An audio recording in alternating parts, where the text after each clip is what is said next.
S'agissant d'Alstom, le gouvernement a très clairement indiqué qu'il considérait que c'était une activité stratégique. Donc Areva, qui est une entreprise publique, est bien entendu sollicité pour donner son avis, pour faire part de ses observations. Nous l'avons fait en alertant le gouvernement sur l'importance de la technologie des turbines qui constituent le circuit secondaire des centrales nucléaires françaises, notamment de l'EPR.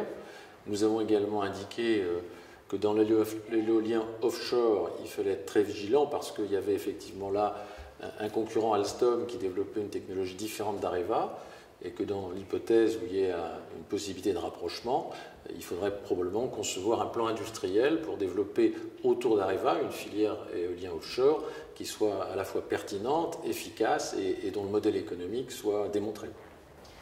Pas de surplus de protectionnisme comme on l'a entendu parfois de la part du gouvernement. Non, non, le gouvernement français agit, je crois, dans l'intérêt du pays. Il agit très exactement comme tous les gouvernements des grands pays du monde, qu'il s'agisse des États-Unis, de la Chine, de la Russie. Je veux dire, chaque pays a des territoires de souveraineté, a des industries stratégiques, et il appartient à notre gouvernement de les protéger et de discuter avec les partenaires extérieurs, les partenaires qui sont eux-mêmes des partenaires privés parfois, de discuter des intérêts de l'entreprise, mais aussi des intérêts du pays. Donc nous adhérons totalement, nous en tant qu'Areva, à cette démarche gouvernementale, bien sûr.